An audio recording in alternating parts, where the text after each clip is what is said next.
welcome everyone. Welcome to Clean Data is Now Essential.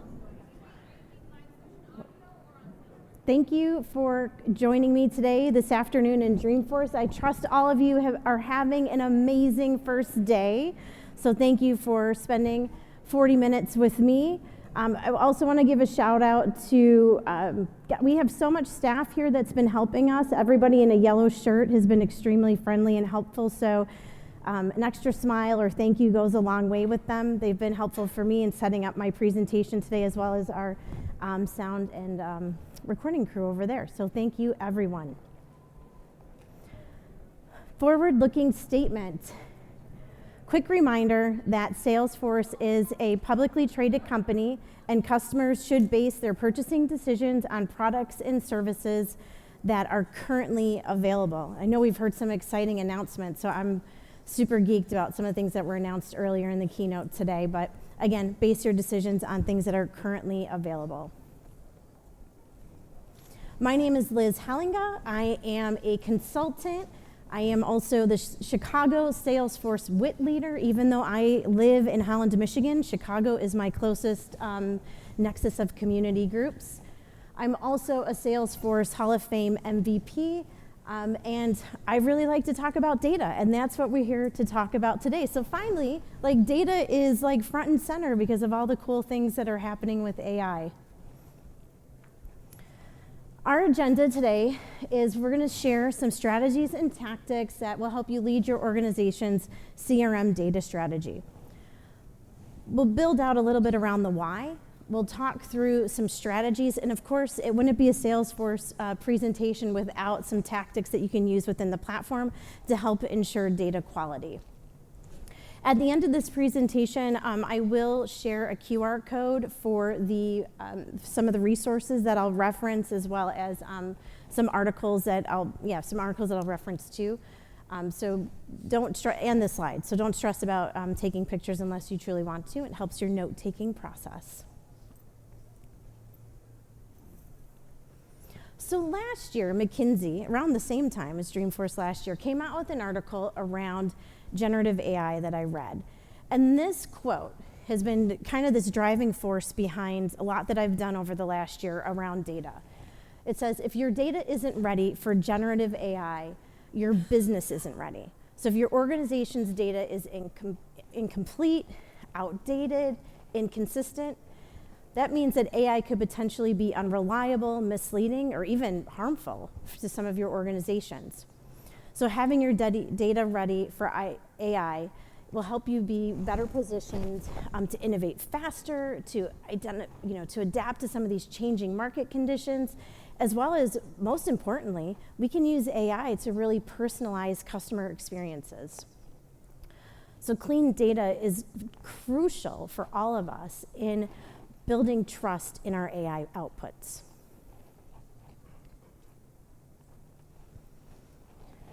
So what is bad data? Let's take a look at some of the different types of bad data. I'm curious to see how many of these types you have in your org. Duplicate data. Oh my gosh. How often do we talk about duplicate data? I think I hear about it almost, minimum of at least once a week. But what is duplicate data? Duplicate data means there could be multiple records of Liz Hellinga in your Salesforce org. It could be a contact record, account record, elite record, but there could be multiple of me within your org, and you can determine if that's good or not. But duplicate data is the number one thing that we hear about. The second is inaccurate data. So let's say you have a contact record with an address, but perhaps the zip code is incorrect. We all have some of those typing challenges, and I know for sure I've entered in the 4-digit extension incorrectly on a couple of records in my lifetime. So you can have inaccurate data. Incomplete data. So are you missing key data points that allow your organization to be productive from a specific record? So for example, let's say you need to know if a person in a household is the designated emergency contact, or perhaps you need to know if an individual holds the insurance within the organization.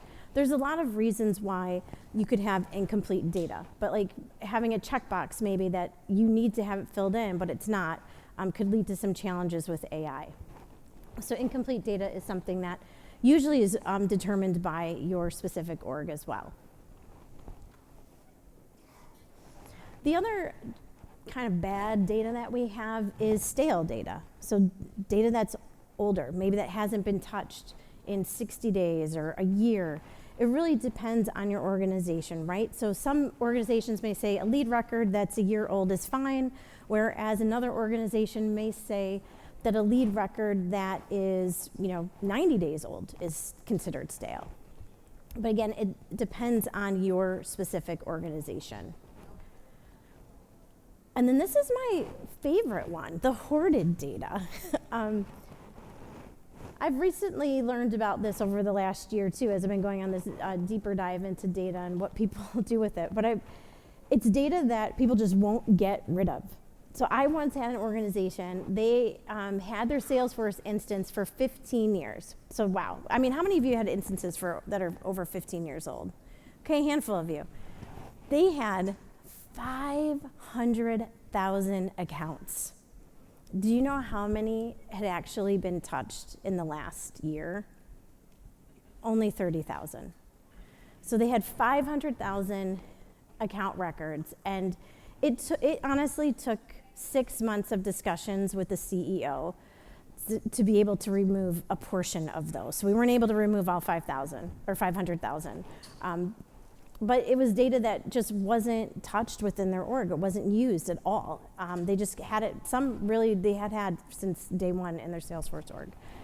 So how many of you have at least one of these in your Salesforce org today? 2? 3? 4? 5?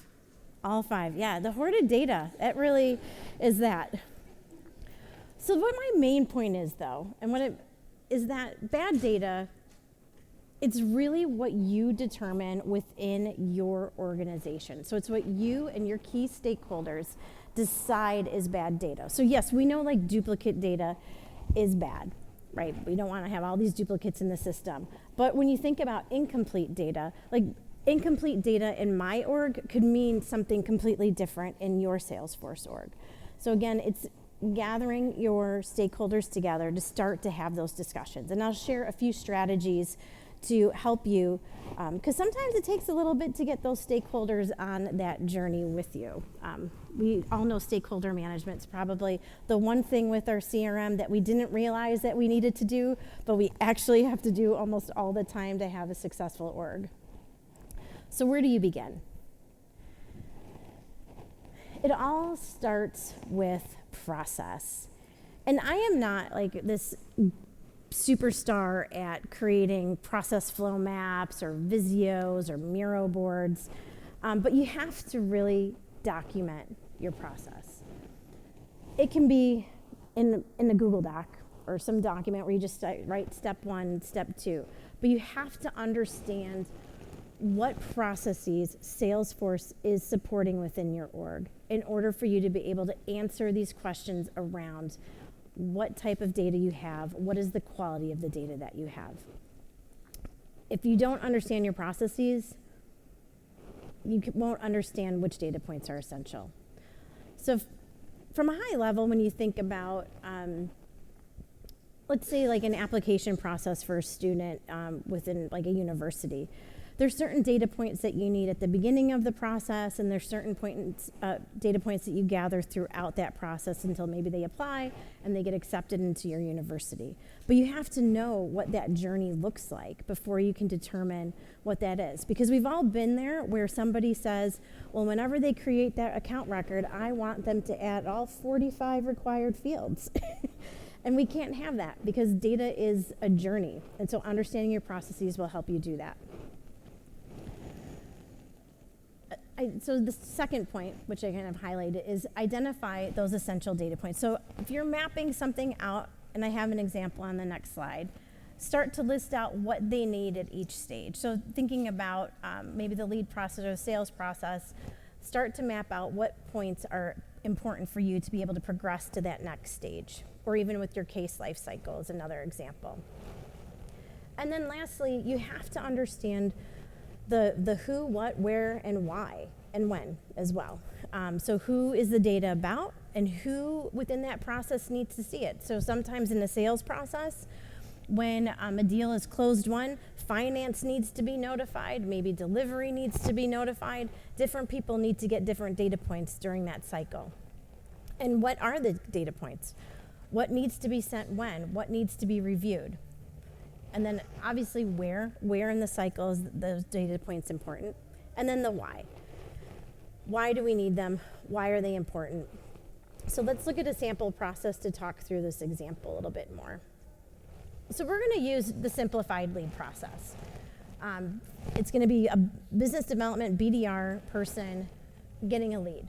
So when that lead record comes into Salesforce, we don't need that much about them, right? So we're really looking at, give me the first name, last name, company, maybe an email or phone, and then they can, the BDR probably can take that data and run with it and start to put them through the lead cycle. And again, this is a very simple, like I said, I'm not great with flow charts or any of these, so this is just using the slideware available to me to map out the process. It's that simple. You can even start it on paper too. So once the BDR goes, contacts that lead and starts to qualify them, there's additional data points that they need. Do they have budget? Are they the right person? Do they have authority? Is there an actual need for your product or service? What is the timeline for purchasing? And what are the products that they're interested in? They don't need that to be a record initially, but once they start getting to the qualification stage, they need all that data in order to be able to take it to that next step, which is then to pass it to the salesperson. So what does the salesperson want? The salesperson will want some additional information. Maybe they're collecting who the decision makers are, or who are the key influencers in the process. Do they need a demo? What is the next meeting date? This is just a pretty simplified example of like how you can chart out the different data points that you need within your process. And sometimes this is all you need to start driving those discussions with your stakeholders, because if you do this and you start to have conversations, let's say with the VP of sales or with marketing, they're going to have some opinions on it. And so that'll be where you start to negotiate with amongst your stakeholder groups on what data is actually required. And that would be another session. So the second strategy to consider is your data life cycle. So all data has a life cycle. It starts with the creation and the collection. And as Salesforce professionals, we have so many tools available within Salesforce to help us gather data from our end users in a clean and simple, well, sometimes a little bit more steps and simple way. We'll share some of those tactics in the next section.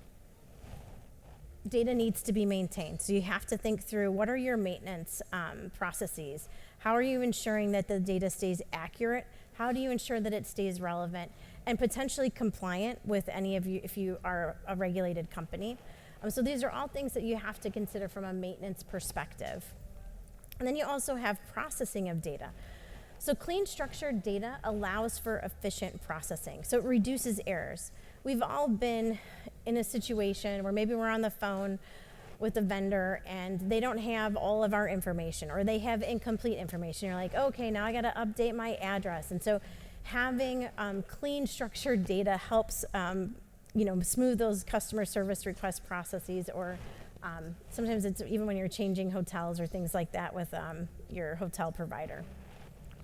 And then you have to have the management of the data. So this is sort of that undercurrent. So how do you ensure that the data is organized? Since we're all Salesforce professionals, there's a lot of things that we can do from an architecture perspective. We also want to make sure that it's accessible. That's another key thing, that who can access this, who can't access it, as well as we want to ensure that it's secure. And we have so many tools within Salesforce, from masking fields to using profiles and permission sets to ensure that data is managed correctly.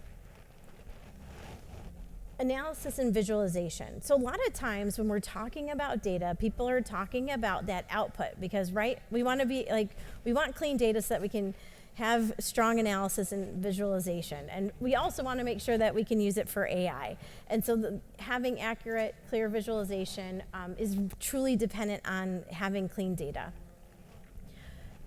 But it can also help you manage data, and we'll talk about that in the next section on Salesforce tactics. And then lastly, to my hoarding point earlier, you need to have a strategy for archiving and destruction. Maybe you don't need to destroy all of your data, but you do need to think about how do you remove data from the system that is stale or old, incomplete, because it can get costly maintaining 500,000 records in account records in Salesforce. Or maybe sometimes if you have connected tools, it can be based on the number of maybe contact records or lead records you have in the system. So having a method and a structure for archiving data and removing it from Salesforce is important. And there's lots of backup tools that you can use for some of that too. So you have to think through the data lifecycle. So you have a couple strategies to use, but then from there, you have to build your data plan. And the data plan really is a standard operating procedure. It's not something, unfortunately, that can be one and done. Like, this has to become a part of the life cycle of your CRM. So what do you do? How do you take action? So we talked quite a bit around stakeholders. Stakeholders have to be involved from the beginning. And so those process maps that you start to work on, that will help you identify the key stakeholders that need to join your discussions around data. So it could be anything from, let's say, like your sales, we think about the sales process. Like right off the bat, we know from a sales perspective, you're probably gonna have to talk with the VP of sales, probably gonna have to have marketing, may have to have someone from finance.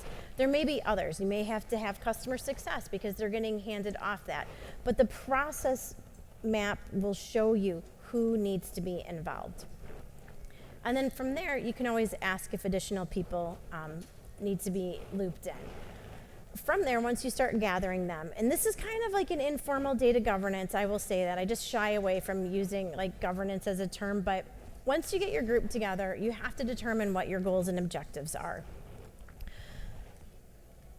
In large orgs, even in small orgs, it can feel like a giant elephant that you have to like tackle in order to be able to get through this data journey. I don't recommend that. I think you should pick one process, and it could be something simple like the lead process, to identify which key data points are essential for that process to be successful for your company. So when you're thinking about some of those key initiatives, maybe tackle one of those processes. For example, I was working within a governance group, and we had one form. We have one form on the website that the clients have to complete. And because they're a regulated organization and the data has to go to the federal government, there are probably like 50 data points that have to be completed. And so we went through that form, and it was a tedious process, but it was our intake process. And we went through step by step as a group to figure out what needed to be there. That honestly took us like 3 months to do because we only had bi-weekly meetings. But figuring out what your key initiatives are will help you, start to wrangle the data. And then you have to consider on top of that, what are some of the regular activities that you as a Salesforce admin or Salesforce product owner need to think through around your data management? How do you maintain data? Are you running reports? Are you following up with things? There's a lot of different activities that you can do to ensure that you're holding the data to the standards that you and your stakeholders have established. And then lastly, like measure and respond. So just like any other business function, you have to be able to measure it in order to see its effectiveness. So maybe there's a baseline right now where you're looking at records and you're saying, okay, we only have, 20% complete records for our actual customers within the CRM, and maybe your goal is to get that to 40 or 50% in an X amount of time. But working with that stakeholder group, you determine what those objectives are for your organization. And they need to be measurable, so they need to be smart. Once you have that data plan, your next action is to think through, is training and adoption. So I can put all the things in Salesforce in place. We can have all the conversations, but it doesn't mean anything if your organization isn't trained and isn't adopting what you need to do for clean data within your org. I think that training and adoption or enablement is the undercurrent for building culture around clean data. And this is probably what I spend most of my time with in relation to data governance within an organization. You have to weave your data goals into the training. What are you hoping to achieve? Why is the data important? I would share and educate high level on the processes during training. So obviously you don't want to get into the weeds. You don't want people to be bored. You don't want them to fall asleep during the explanation of a process. But you want them to know what key data points about, maybe that your client or your customer is within that process. So thinking back to that lead process, if I was sharing it with like a new salesperson joining the organization, I would say, look, to create a lead, you only need 5 data points, right? First name, last name, company, email, or phone. But as you take them through this cycle and they start to qualify them, you need to know more about them. And so educating them on the journey of the value of that data will help them have more context around why they need to ensure that they're updating the system with that. So sharing client-specific needs. So understanding the impact, like if you don't have certain data points, what happens? There is a true impact if you have, incorrect data about a current client and they call in and they're constantly having to re-explain themselves or tell the customer service person something. You may frustrate them and they may leave. So there are real effects of having poor data in the system on your client base. And then also, I would create feedback channels on data for your end users. So if there's something that maybe you have a ticketing system or you have some sort of office hours or check-in, give them a place to talk through with you the data, because the more involved they are, the more they're willing to bring data questions to you, the more you know that you're starting to have an impact on their adoption. One of the things that I'm constantly training people on is merging records. And I don't know, sometimes I feel like that's, I'm like, just send me the case and I'll just merge it for you. But because we've all been there, where it's like somebody's merged a record and thank you for Recycle Bin for 30 days so that people can go back and restore some of that. But we want to empower people. We want to have them manage data, but then we also want to protect it. So it's kind of weighing all those options. But training and adoption and enablement is probably your best path to building that culture and respect around the data within your org. All right, so we've talked a lot about some strategies and the why, but let's share some tactical Salesforce ways to help support your data journey. The first one is reports and dashboards. So without clean data, we can't have great reports and dashboards, but we have to inspect the data. And so I usually will build reports just around missing data.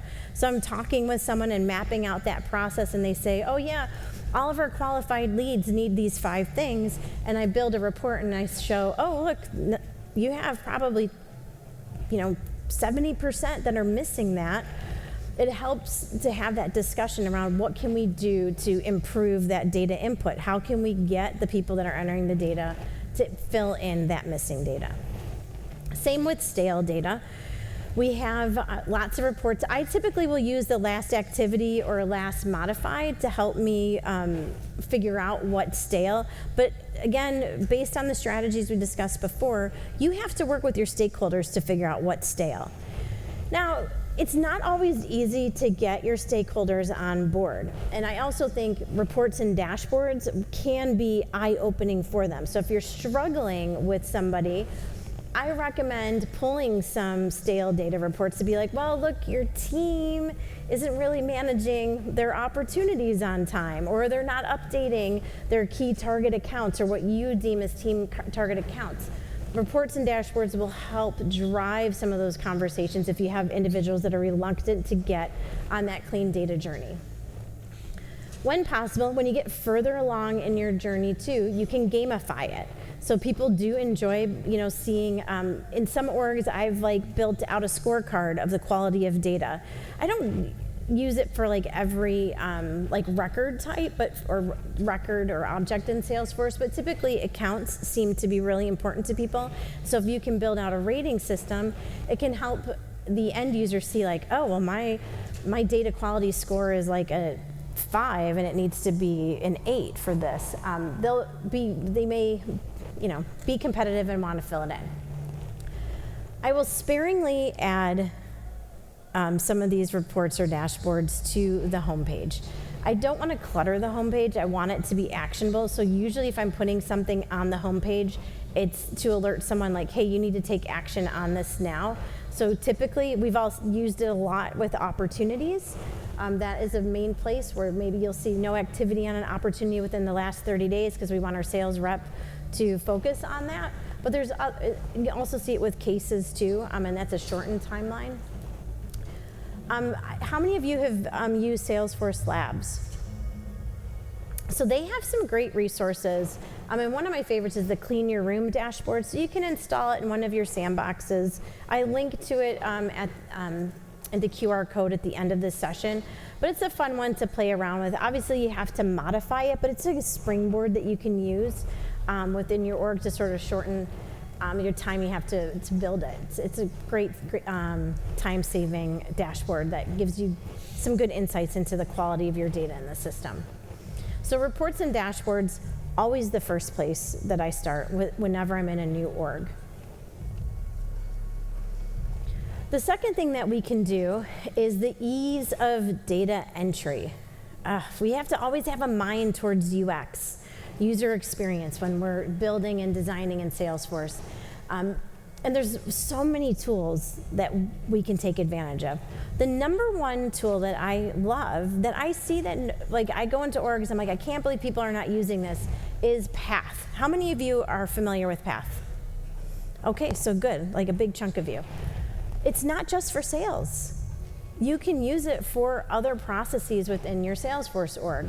And I use it quite a bit to highlight the key fields by stages or the pick list values. Highlights panel. While you can't edit the highlights panel, you can't click in it to edit it, the highlights panel is where key data points on account, contact, case record, you can place up there for people to see right away and instantly know if things are out of date or incorrect. We can use dynamic flows and dynamic forms and screen flows, and also to help with that ease of data entry within the system. And then the last one is the email integration. I think a lot of people think about oh, what can I do from a setup perspective, on page layouts or with tools within it, but also email integration. So whether it's a Gmail connector or your Outlook connector, I find that is probably one of the best ways to get executives using Salesforce because we need them to. So if you're integrating it with your Outlook or G Suite, they're more easily able to add some of that data, and you can use quick actions within that side panel to help build that out for them. So I don't know how many of you are using email integration. It's usually a pretty quick win. Salespeople love it, but also I find it to be great for executives because we want them to lead by example, but sometimes they can be some of our I don't know, I'm not sure the right word to use, but they don't always adapt as well as we would like them. So email is helpful. So outside of ease of data entry, we also want to be able to automate where possible. It saves time, it helps us improve data quality. So there's a lot of opportunities to automate. There's so many ways that we can automate within the system, but where do you need to begin when you think about automation? The process. You have to go back to your process maps. So looking at your processes, determine where can I automate? Where can I use Salesforce to improve this? I see a lot with people sending data between different Salesforce objects. I've been in orgs where they'll have people add data on a case object, and they'll have the same field on the account object, but it won't map, it won't update. And it creates a frustrating user experience, and then the individuals, the end users, don't know what to trust. So using automation to help you update some of those fields across objects will help improve trust in the system and the quality of the data. We all have email, and we all have a lot of email notifications.